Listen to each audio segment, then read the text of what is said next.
বলো তো কি রান্না করতে চলেছি। হ্যাঁ, ঠিকই ধরেছ। আজকে বানাবো শুক্তো। শীতকালেও মাঝে মাঝে ইচ্ছে হয় একটু শুক্তো খেতে, তাই আজকে ভাবলাম শীতের সবজি আর কিছু গরমের সবজি একসঙ্গে মিশিয়ে একটু শুক্তো বানিয়ে নেওয়া যেতেই পারে। এর জন্য প্রথমেই আমরা সর্ষে আর পোস্তটা বেটে নেব। অপরদিকে 1 চামচ পাঁচফোড়ন আর 1 চামচ রাঁধুনি মশলা ভালো করে ড্রাই রোস্ট করে নেব। এরপরে এই মশলাটাও আমরা শুকনো গুঁড়ো করে নেব। এরপরে ওই কড়াইতে দিয়ে দেবো বেশ কিছুটা তেল, দিয়ে বড়িগুলো আমরা লাল লাল করে ভেজে নেব। সবজিগুলো আমি আগে থেকে কেটে রেখেছিলাম। বড়িটা ভালো করে ভেজে নেবার পরে আমরা সবজিগুলো এক এক করে ভেজে নেব।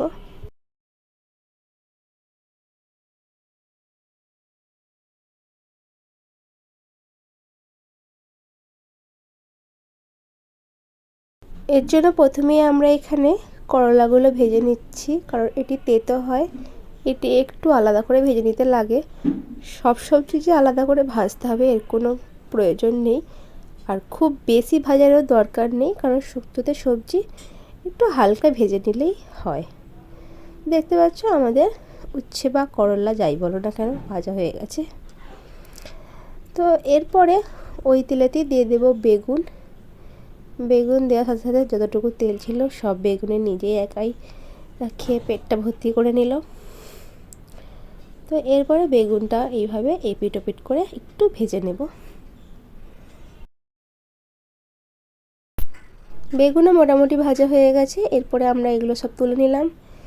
এরপরে দিয়ে দেবো আরও একটু তেল। তেলের মধ্যে দেব দুটো তেজপাতা আর দেব অল্প একটু রাঁধুনি মশলা। এরপরে আমরা প্রথমেই তেলেতে দিয়ে দেব কেটে রাখা আলুগুলো। আলু প্রথমে দিয়ে আমরা আলুটাকে মোটামুটি হালকা লাল লাল করে ভেজে নেব। আলু মোটামুটি ভাজা হয়ে গেলে এর মধ্যে দিয়ে দেব রাঙা আলুগুলো। রাঙা আলুগুলো দিয়ে আমরা 1 মিনিট একটু নাড়াচাড়া করে নেব। একটু নাড়াচাড়া করে নেবার পরে আমরা এর মধ্যে দিয়ে দেব ডাঁটাগুলো। যেগুলো শক্ত সবজি এগুলো আগে দিচ্ছি, নরম সবজিগুলো এর পরে পরে দেব। এটাও আরও 2 মিনিট মতন আমরা ভেজে নেব। এরপরে দিয়ে দেব শিম, গাজর, কাঁচকলা আর যা যা সবজি আছে আমরা দিয়ে দেব।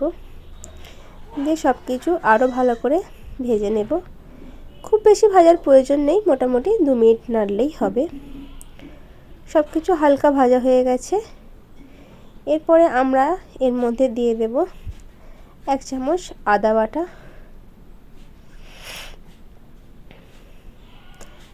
আদা বাটাটা দেওয়ার পরে আমরা এটাকে ভালো করে মিশিয়ে নেব। আদা বাটা দিয়ে খুব বেশি কষতে যাবে না, তাহলে কিন্তু আদাটা তেতো হয়ে যাবে। এরপরে দিয়ে দেবো অল্প একটু হলুদ, দিয়ে সব কিছু আবারও ভালো করে মিশিয়ে নিয়ে আরও 1 মিনিট মতন নেড়ে নেব। এই পর্যায়ে আমি অল্প একটু জল দেব, যাতে হলুদটা পুড়ে না যায়। গ্যাসের ফ্লেমটা রয়েছে কিন্তু একদম লোতে।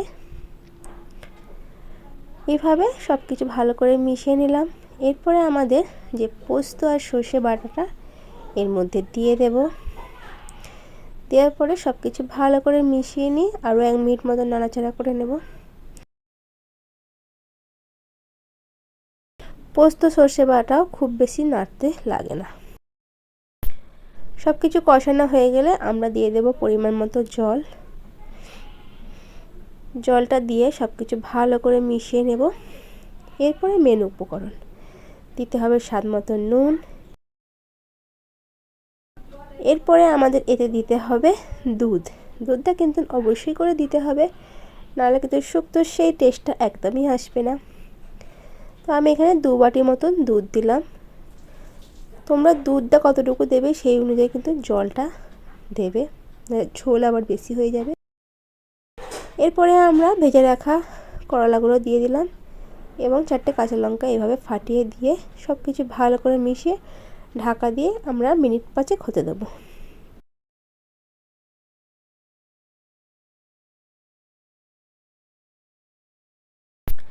মিনিট 5 পরে ফিরে আসলাম। আলু মোটামুটি সিদ্ধ হয়ে গেছে। এরপরে আমরা ভেজে রাখা বড়ি আর বেগুনটাও এর মধ্যে দিয়ে দেব। এরপরে সব কিছু আবারও ভালো করে মিশিয়ে নেব। তারপরে আমরা এর মধ্যে দিয়ে দেব অল্প একটু চিনি। দেওয়ার পরে আমরা এটিকে ঢাকা দিয়ে আরও 2 মিনিট হতে দেব। 2 মিনিট পর ফিরে আসলাম। সব কিছু আমাদের মোটামুটি সিদ্ধ হয়ে গেছে, বড়িও নরম হয়ে গেছে। এরপরে আমরা ভেজে রাখা মশলাটা এর মধ্যে দিয়ে দেব। তারপরে আমরা এর মধ্যে দিয়ে দেব 1 চামচ ঘি। দেওয়ার পরে সব কিছু আবারও ভালো করে মিশিয়ে নিয়ে গ্যাসের ফ্লেমটা অফ করে ঢাকা দিয়ে আমরা 5 মিনিট রেখে তারপরে গরম গরম পরিবেশন করব।